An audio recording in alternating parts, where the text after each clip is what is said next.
Bonjour à tous, merci d'être tous là. Aujourd'hui, on a une session Ask Me Anything About Dogami avec Bilal El Alami ici présent sur le Zoom de Blockchain at HEC. Je m'appelle Charles Rachebeuf et je suis étudiant en troisième année à HEC Paris, membre de Blockchain at HEC, association professionnelle créée en 2017 par David Prinquet et David Servet pour connecter les écosystèmes, éduquer, partager les connaissances sur l'économie, blockchain, le Web3 et tout ce qui tourne autour des cryptos.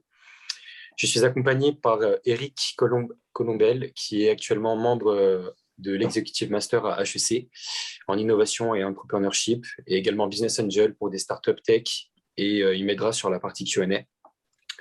On remercie chaleureusement tous nos partenaires, Tezos, PwC, Polkadot, également HEC et HEC Alumni, bien sûr, qui nous permettent de nous rassembler toutes les semaines 2 fois pour parler des thématiques blockchain et 4 fois par an en physique sur le campus de Julian Josas, également à Paris.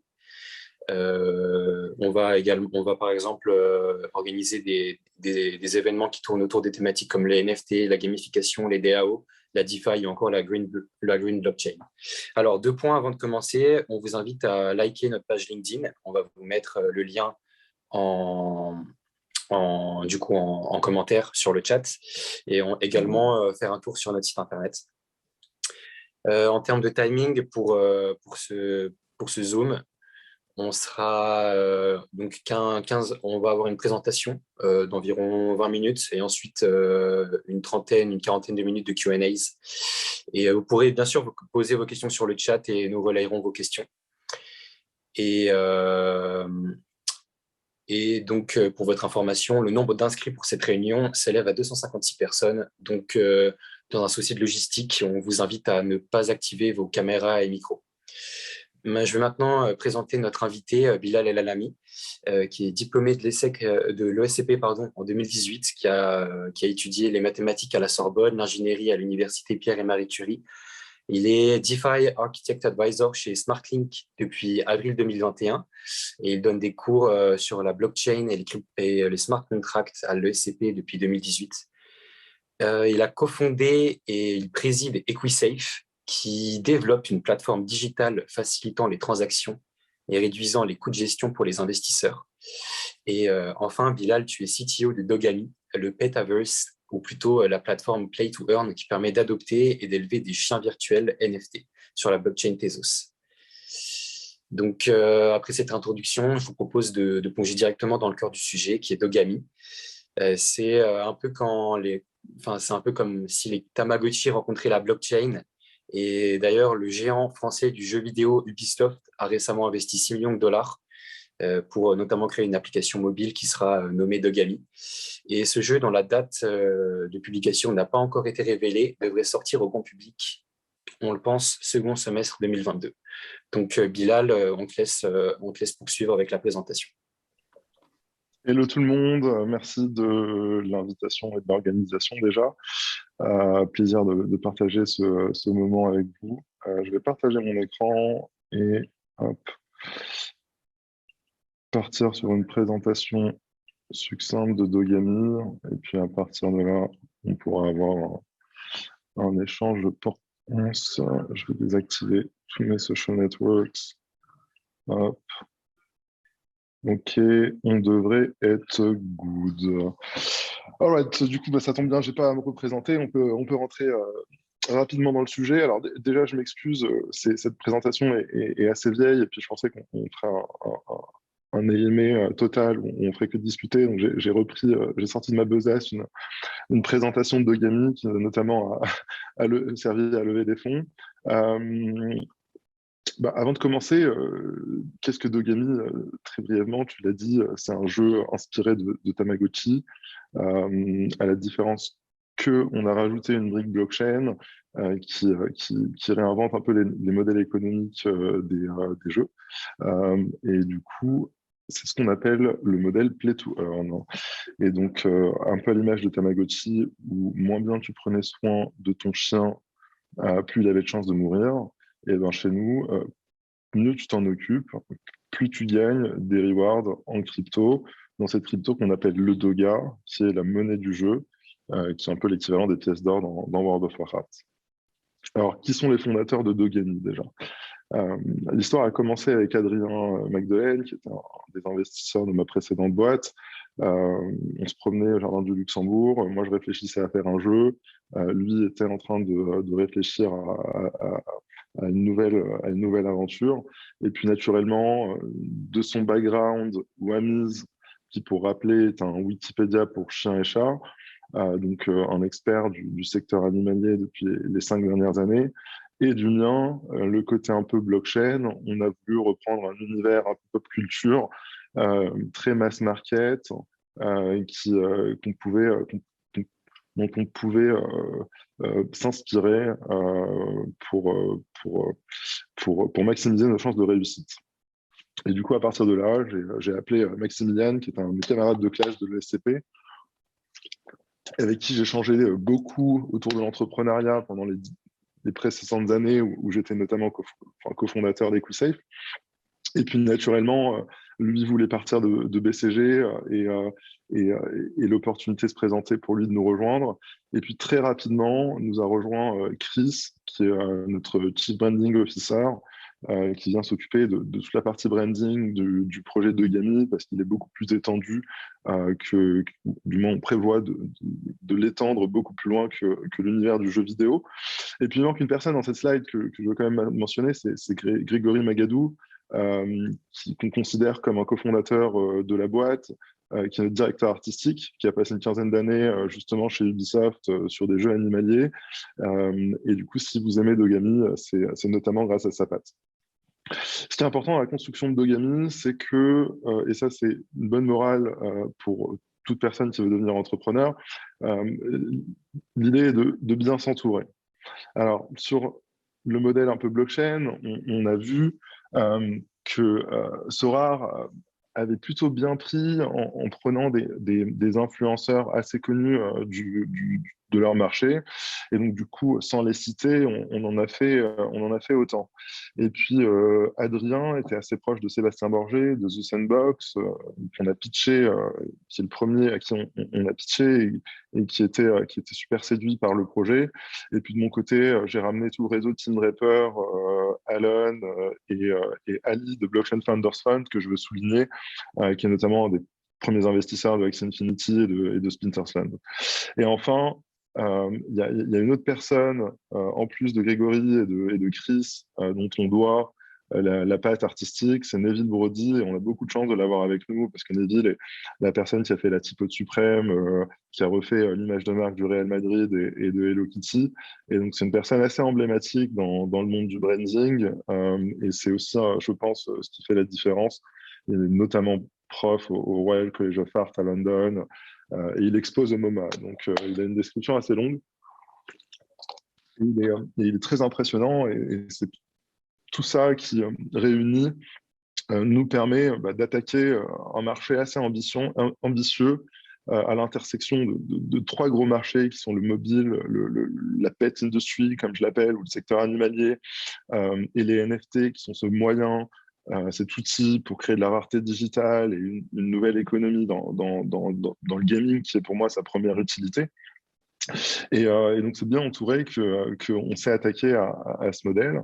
Et on avait des comparables, comme je le citais juste avant, assez importants dans l'écosystème blockchain Play to Earn, notamment Axie Infinity, Sorare et NBA Top Shot, dont on remarque ici font plus de volume de trade que Sorare. Pour imaginer, avec la levée de fonds de Sorare, si NBA Top Shot faisait une levée de fonds, ce qui lancerait, et donc on est sur des nouvelles économies off scale qui sont assez excitantes.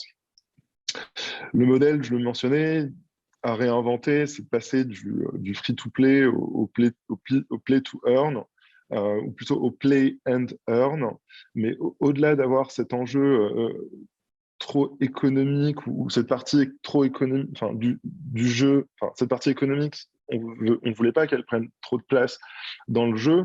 Alors du coup, on a essayé de contextualiser différentes choses pour générer ce earn. La première chose, c'est ce qu'on appelle, nous, le learn to earn. C'est qu'en fait, le jeu est construit avec des experts canins qui fait qu'en fait, c'est un manuel d'apprentissage, d'élevage de chiens. Et donc, là-dedans est incrusté le mécanisme de reward.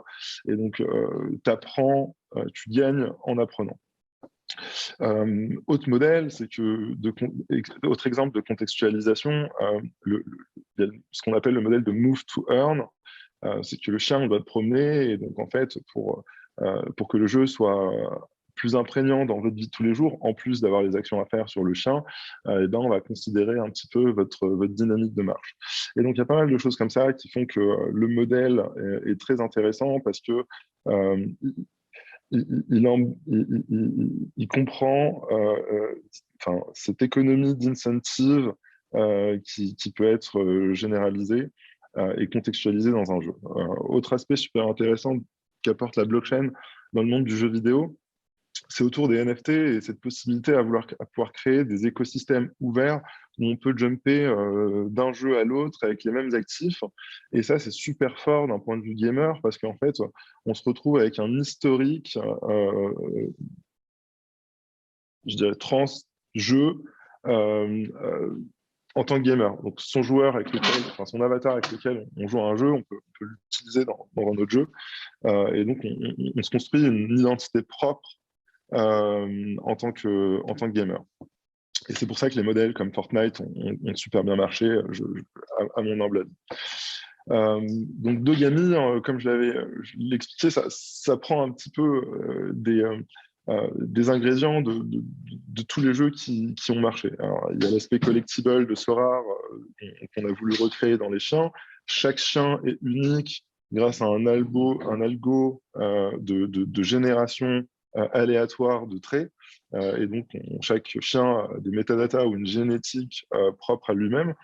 Il y a l'aspect réalité augmentée qu'on a voulu introduire, qui avait très bien marché dans Pokémon Go et qu'on trouvait se prêtait bien à toute cette mode métaverse, entre guillemets. D'ailleurs, nous, on croit beaucoup au métaverse, mais ça va prendre différentes formes et la réalité augmentée, je pense, va prendre une des premières formes de ce métaverse parce que c'est beaucoup plus simple à utiliser que de mettre des casques Oculus si on voulait vraiment avoir un aspect immersif dans le jeu.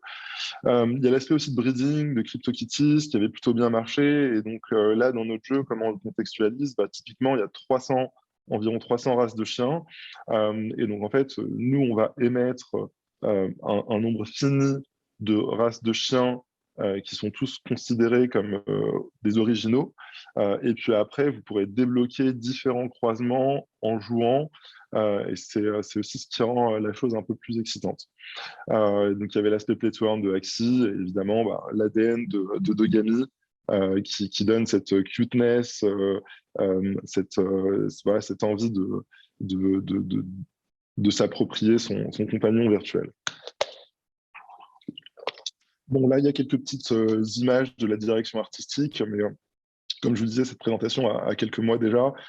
Ces derniers temps, on est très focus sur délivrer le jeu, délivrer la marketplace, les NFT. D'ailleurs, je rappelle que le premier drop de NFT sera le 22 février, donc dans une vingtaine de jours.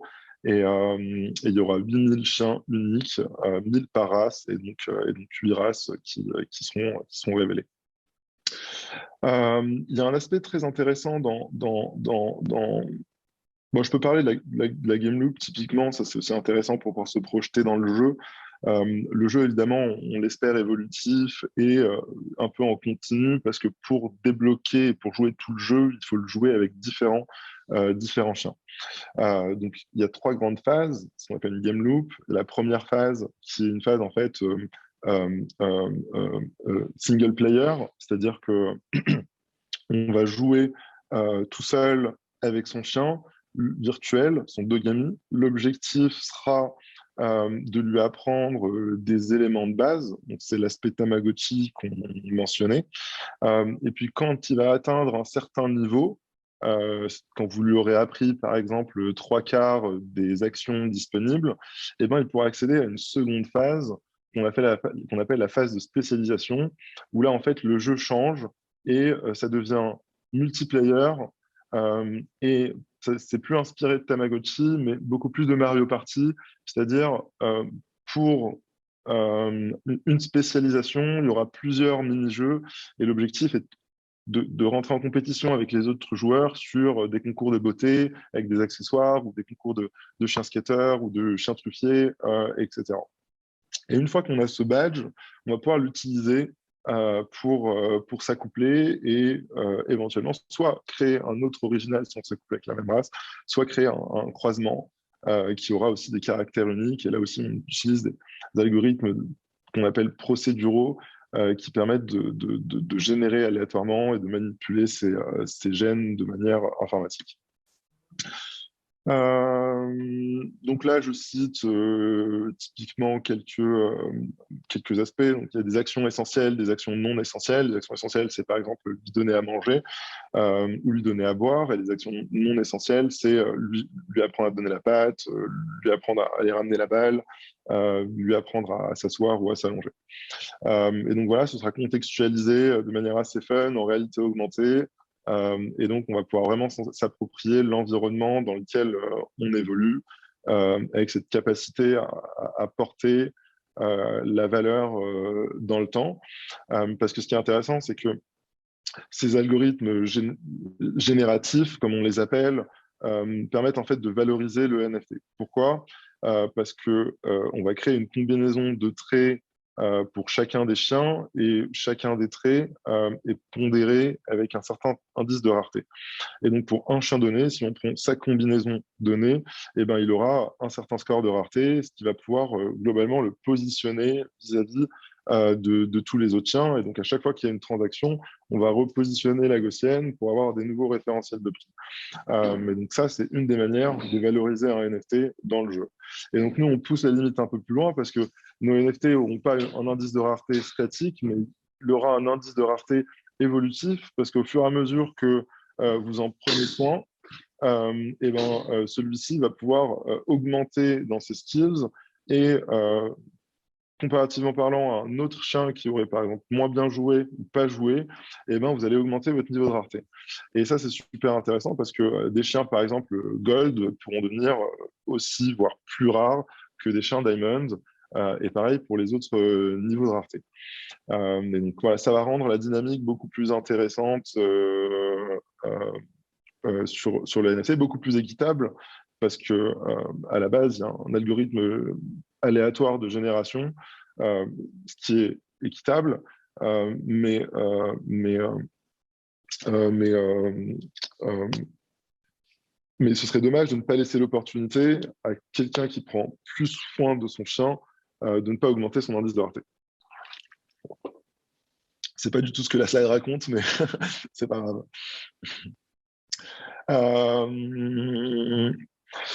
Donc, sur l'aspect earn, et ça, c'est une question assez récurrente, comment on construit les tokenomics, cette dynamique de play to earn. La vérité, c'est que c'est pas une science exacte.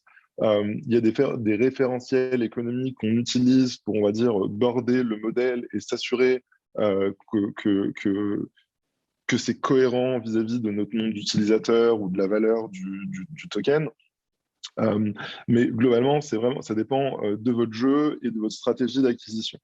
En plus de ça, ce qui est intéressant, c'est que le token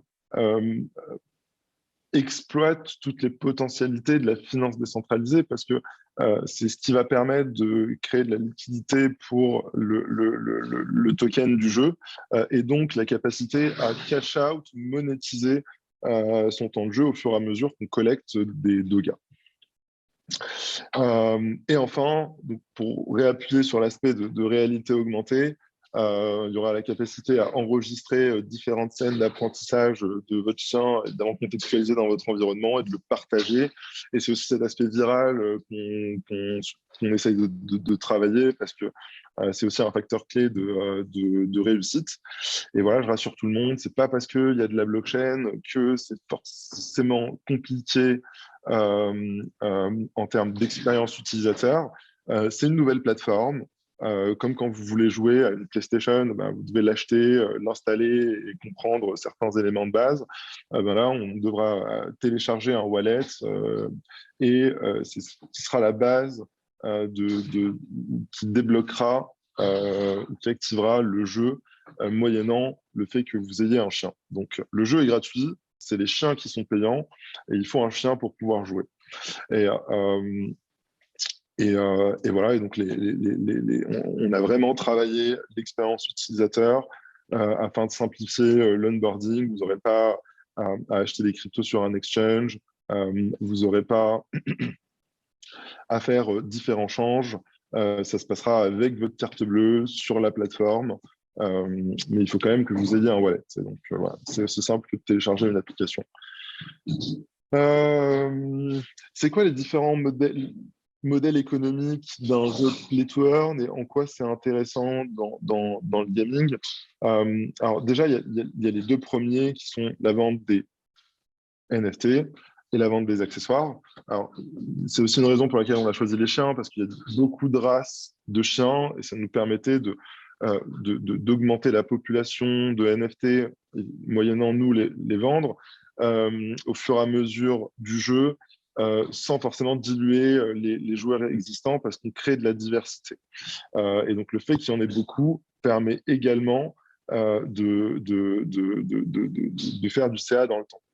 Les accessoires, c'est un autre modèle, un peu plus satellitaire aux avatars qui sont clairement l'élément central. Les accessoires, ben, on va les faire avec des marques établies afin de contextualiser certains drops de NFT typiquement qui sont faits avec des grandes enseignes. Et donc ça permet également de faire un modèle B2B avec un partage des revenus sur les ventes d'accessoires. Et donc, aussi, il y a plusieurs types d'accessoires qui peuvent être créés. Il y a des accessoires de type qu'on appelle consommables, donc typiquement des aliments ou du liquide, enfin de la boisson, ou des accessoires qu'on appelle wearables, qui typiquement permettent d'habiller votre avatar de jeu. Ensuite, on pourra éventuellement par la suite introduire un modèle de participation.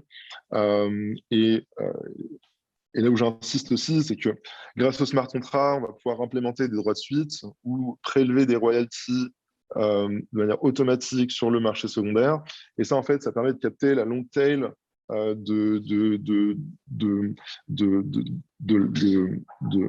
des accessoires que vous mettez en circulation.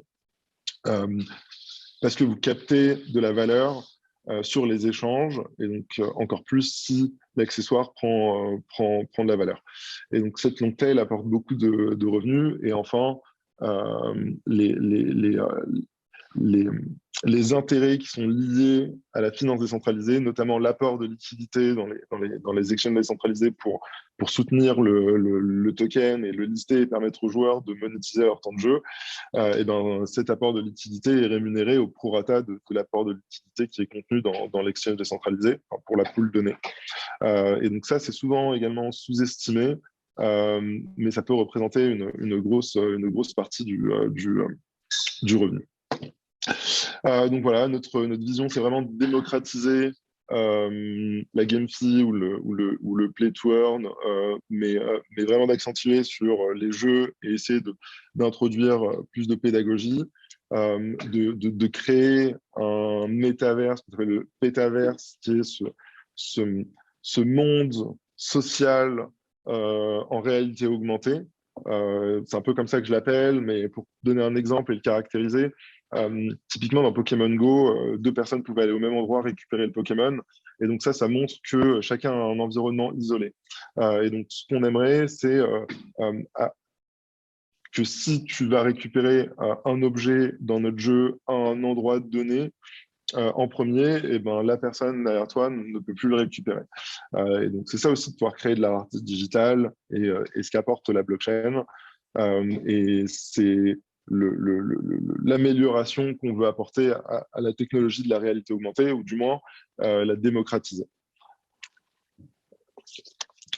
Évidemment, aujourd'hui, on est une boîte de jeux vidéo qui veut faire un jeu social, et ça, c'est vraiment la vision de Maximilian, le CEO, où il veut accentuer sur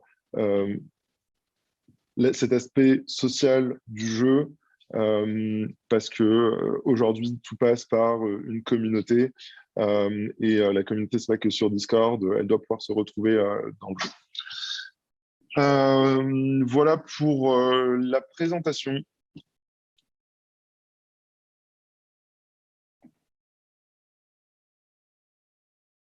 Parfait, merci beaucoup Bilal.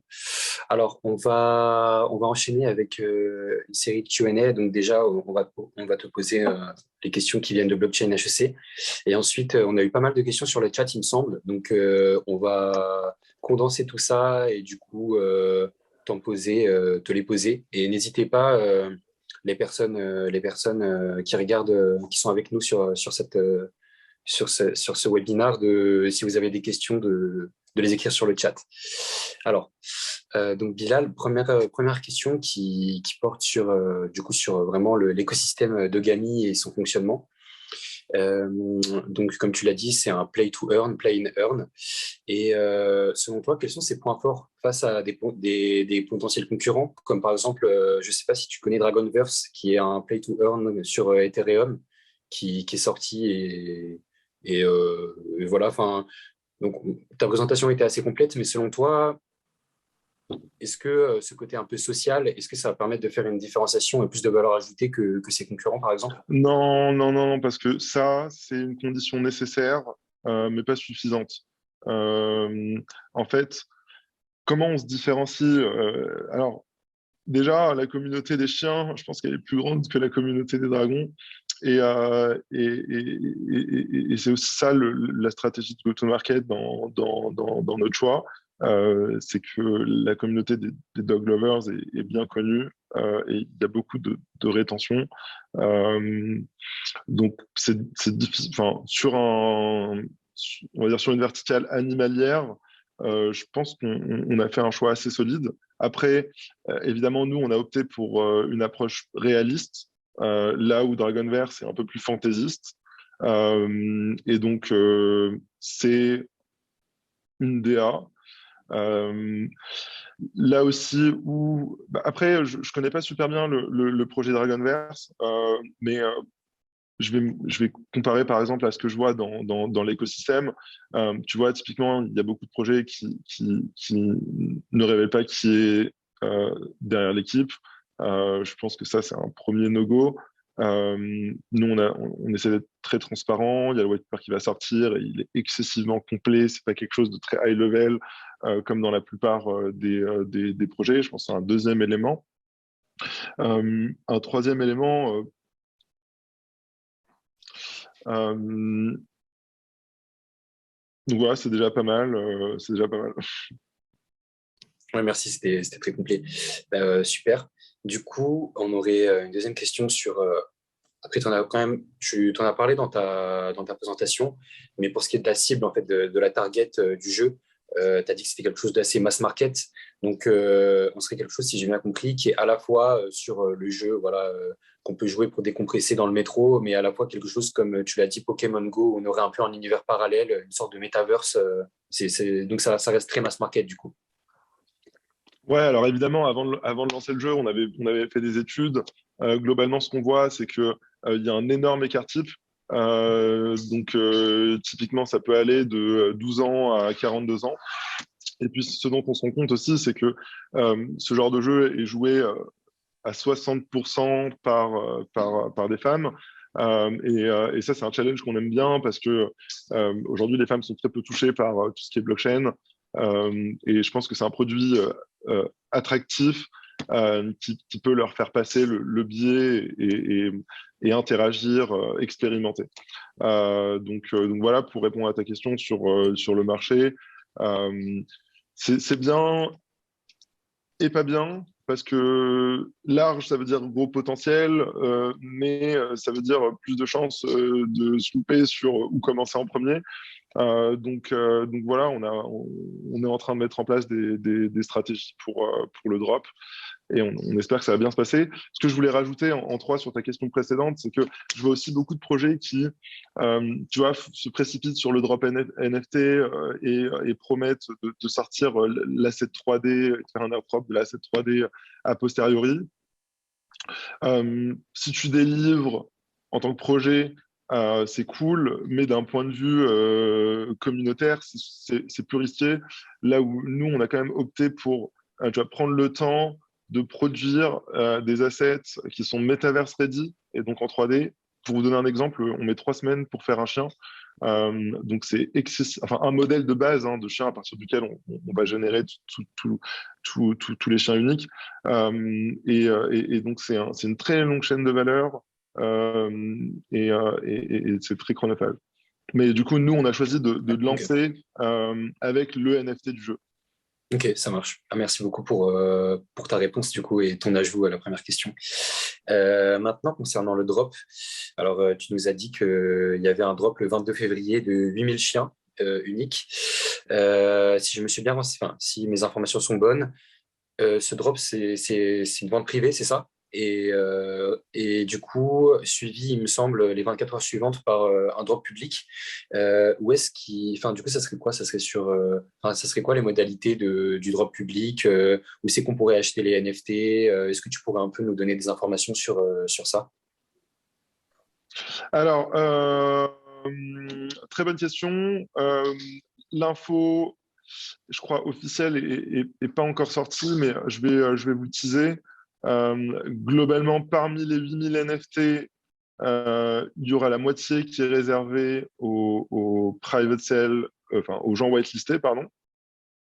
Les gens whitelistés pourront en acheter jusqu'à 2.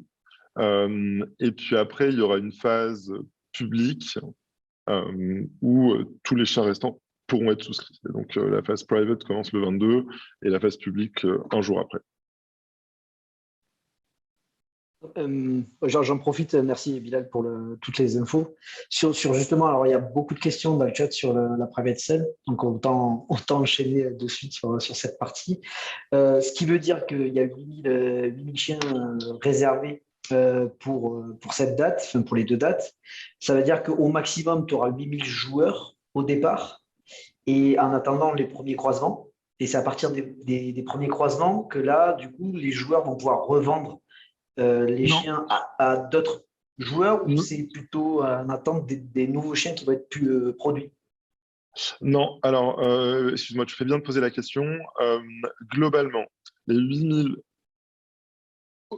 up to au maximum joueurs, premiers joueurs, ils auront accès à la bêta durant l'été.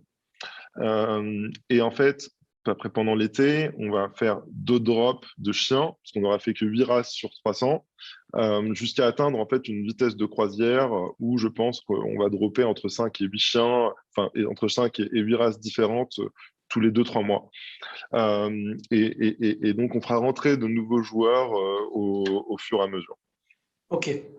Donc la première phase elle est vraiment pour avoir la communauté de bêta-testeurs et par la suite, du coup, ça s'ouvrira plus large par la suite. Exactement. Et Exactement. Évidemment, la vélocité de drop va augmenter pour suivre avec les utilisateurs. Ouais, ok. Et du coup, pour l'instant, le prix des NFT, il est autour des 250 $ en Tezos, si c'était bien ça l'info. Alors, on a. Alors, je ne crois pas que je sois autorisé à dire le prix exact, mais si je vais vous donner un Ah, intervalle, ce sera c'est entre. juste, et en plus, l'information a été partagée sur le chat par quelqu'un, donc je ne sais pas si c'était. Ce sera. Non, alors, en fait, en effet, à la base, c'est prévu comme ça. On a pris un référentiel, on a un intervalle, ce sera entre 250 et probablement 320 euros. On pourra les acheter en équivalent Tezos Ok, le jour J, parce qu'on a construit sur la blockchain Tezos.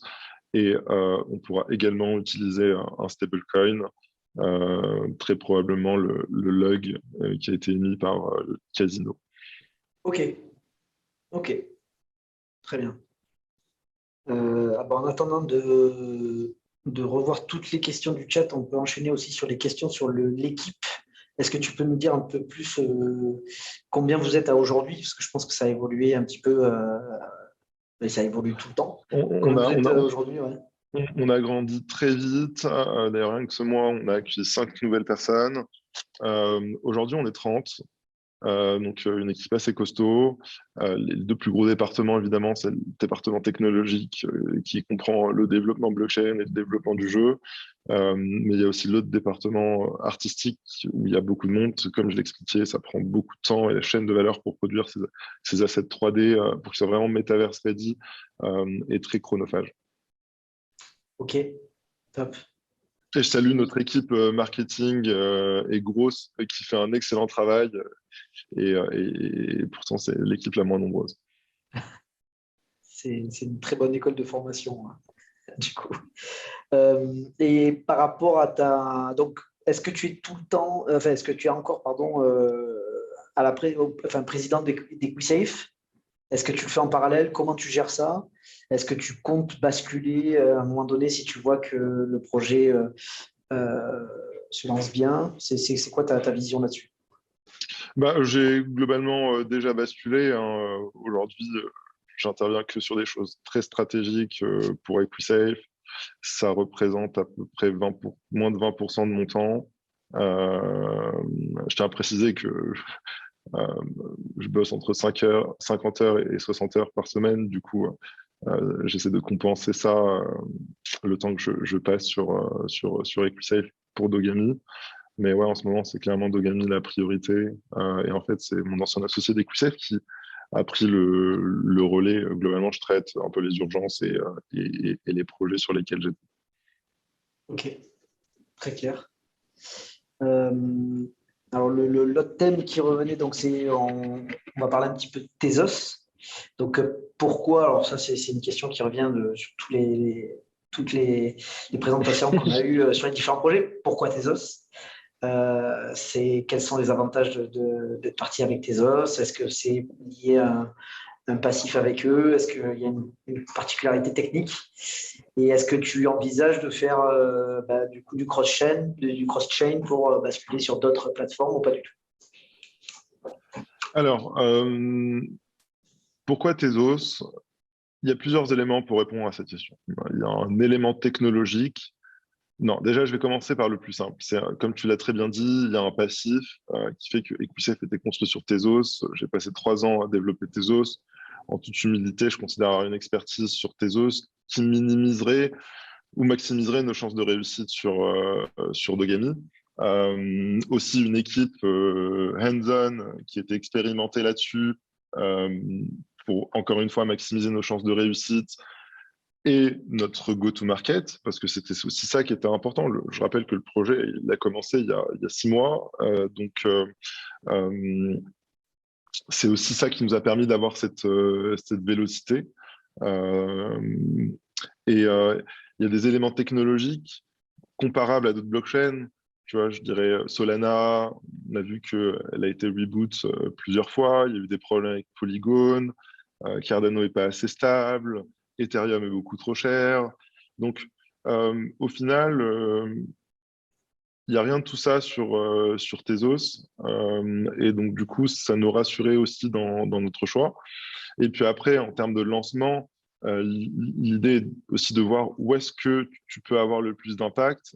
Et de par tout ce que j'avais participé dans la communauté de Tezos, que ce soit online ou auprès de la fondation et des membres et des personnes qui travaillent dans l'écosystème de Tezos, c'était là où on pouvait le plus nous aider avec un minimum de coûts. Et donc, c'est ces 3 raisons qui, naturellement, nous ont amenés à porter sur Tezos.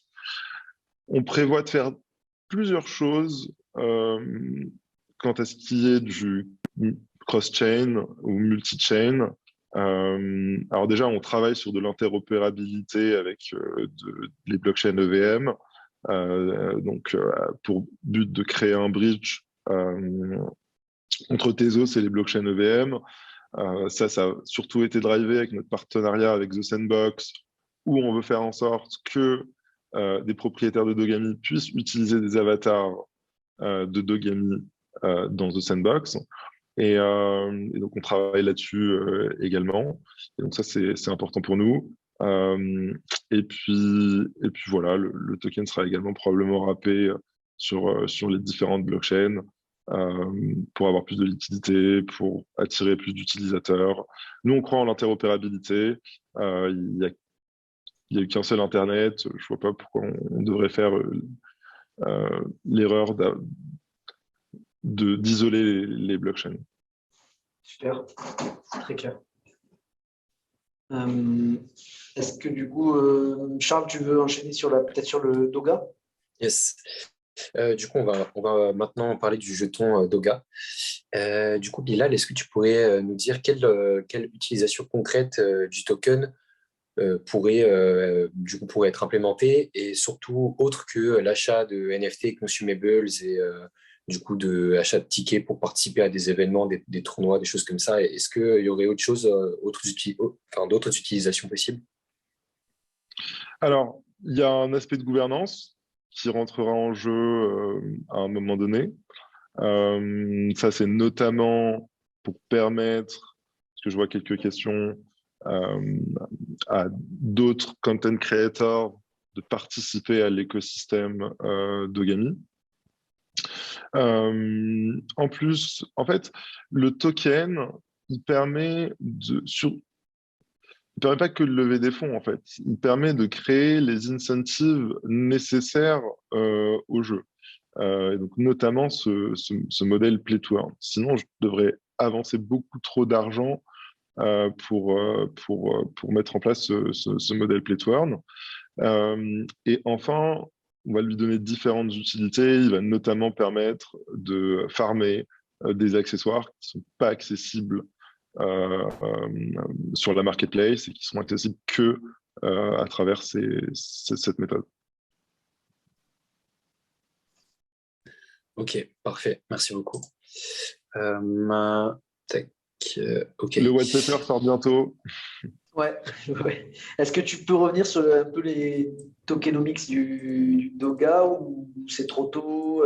Non, je peux en parler parce qu'il y a plusieurs choses qui sont très intéressantes dans les tokenomics. La première, c'est que on a une toute petite portion pour faire une public sale, mais en fait, on préfère donner des tokens que les vendre. Donc en fait, notre stratégie va être basée sur des airdrops afin d'entretenir l'élan dans la communauté. Et aujourd'hui, on a des stats assez impressionnants parce qu'on a 20% de notre communauté qui est active sur Discord, ce qui est assez énorme. Donc ça, c'est un premier point. Ensuite, il y aura quasiment 60% de toute la total supply qui va être utilisée pour les incentives. Ça ne veut pas dire que vous allez gagner beaucoup d'argent facilement au début. Ça veut surtout dire que on se prépare à accueillir énormément de joueurs sur un temps très long. Et puis, il y a à peu près une dizaine de pourcents qui sont dédiés à l'équipe et à des advisors stratégiques. Super. Alors du coup, ça fuse les questions. C'est plutôt bon signe. C'est-à-dire qu'il y a des fans. Est-ce qu'on peut revenir un peu sur le lien Sandbox d'Ogami? Est-ce que tu penses qu'il y aura alors comme dans The Sandbox, des achats de land dans Dogami, ou est-ce que ça c'est vraiment un truc que tu laisses plutôt à des jeux comme Sandbox? Comment va être le lien entre les deux, quoi? Alors, a priori, il n'y aura pas de land dans Dogami parce que, comme je disais, on imagine plus un monde accessible en réalité augmentée, comme monde parallèle, comme tu disais, Charles, qu'un monde virtuel. Néanmoins, on veut donner le plus d'utilité possible à nos NFT, et ça, c'est, on va dire, dans la conviction de vouloir créer un open metaverse, c'est-à-dire de connecter différents acteurs, comme on parlait de connecter les blockchains. Et donc voilà, quand on fait des partenariats, on va d'abord voir les gens qui nous sont le plus proches. Et Seb aime beaucoup le projet, et je le remercie de son soutien depuis les prémices du projet. Et Et donc, c'est dur de baptiser, mais globalement, il y aura un moyen de pouvoir utiliser son chien dans The Sandbox et de l'empersonner comme son avatar et pas juste son chien virtuel. Et dans The Sandbox, on a des terrains et on est en train de préparer une expérience. D'accord. Bon, c'est bien pour le teasing, les gens sont déchaînés. Euh, aussi une question alors, qui revient, c'est donc si tu veux faire un nouveau chien, il te faudra 2 chiens. Pas forcément. Enfin, oui, il faut 2 chiens pour s'accoupler. Voilà, donc soit tu auras toi à minima 2, soit est-ce que tu pourras faire appel à quelqu'un qui a aussi un chien pour Tout à fait, ouais. se faire un partenariat pour en créer un entre 2 personnes. Tout à fait, tout à fait. Ok. Il y aura les 2 options. Et alors, du coup, il y en a un qui est hyper technique. Enfin, est-ce qu'il y aura des sexes aux chiens? Est-ce que ça sera masculin, féminin? Est-ce que c'est unisexe? Est-ce que la notion de sexe est présente dans l'équipe de chiens? Je répondrai pas à cette question parce que j'ai donné déjà trop d'infos. D'accord, très bien. Il y avait aussi. Mais je donne un indice, on veut faire un jeu réaliste. D'accord. Je suis vraiment nul. Est-ce qu'on pourra louer? Alors ça, je pense que la personne fait rappel à XS, si je me souviens bien. Est-ce que tu peux louer ton chien ou faire jouer quelqu'un à ta place pour emmagasiner de l'expérience et des points et finalement des dogas en le prêtant à quelqu'un ou en faisant travailler quelqu'un pour toi? Tout à fait. Donc ça, c'est un des trucs un peu R&D sur lequel on travaille, sur des protocoles de lending, de NFT. Ça, c'est super intéressant parce que ça résout un problème que tous les jeux Play to Earn ont, qui est de faire jouer les guildes. Bon, nous, on ne considère pas que notre jeu, il est, on va dire, enfin, c'est pas un jeu pour des guildes parce que c'est pas Axie Infinity où on se bagarre. C'est un jeu où on doit créer un lien avec son compagnon virtuel. Donc, c'est une personne. Pokémon, c'était attraper les tous. Nous, c'est un peu get yours, tu vois. Chacun a le sien. Mais par contre, nous, on veut le contextualiser dans le jeu parce que aujourd'hui, il y a des dog-sitters qui s'occupent de chiens pour le compte de personnes. Et donc, c'est exactement un protocole de lending, mais contextualisé dans le jeu. Ok. Et pour revenir sur la partie guilde, du coup, tu veux pas tu veux pas créer un système de famille, de groupe, de gens qui se rassembleraient pour dire on a le même état d'esprit par rapport à l'éducation, par rapport au type de race de chien. Si, bien sûr. Alors ça, il y aura. Par guilde, j'entends un club de e-sport Play to Earn, en gros. Ouais. D'accord, donc là, ça ne sera pas Play to Earn, mais ça sera plutôt des groupes d'intérêt ou ça sera des. Ça, on ne pourra pas le contrôler, très certainement, entre les possesseurs de certains niveaux de rareté ou d'une race donnée. Alors, il y aura des activités qui seront contextualisées, comme les spécialisations que je citais dans la présentation, mais voilà, pas plus que ça. Et ça sera pas, au début, en tout cas, ça ne sera pas dans le jeu. Tu ne pourras pas dire je vais rejoindre le clan des Dogami français, quoi, ou tu vois, du Dog French. Tu ne pourras pas t'ajouter une équipe ou une famille au départ. En tout cas. Écoute, c'est une bonne idée pour le leaderboard. D'accord. En tout cas, il y a beaucoup de gens intéressés par l'idée et okay. je trouve que c'est sympa. En tout cas, il y en a pas mal qui posent la question. Mais en fait, voilà, c'est plus la deuxième phase du jeu qui est multiplayer. Ah ouais. Et donc, nous, notre objectif, tu vois, c'est que chaque personne ait son chien, qu'à some point, si ça la saoule, elle peut louer quand elle est à la phase 2 à des guildes qui jouent pour et qui te le rend. Donc, c'est plus la phase 2 qui est appropriée au modèle des guildes. Super. C'est top. Alors, il y a quelques questions aussi sur les influenceurs.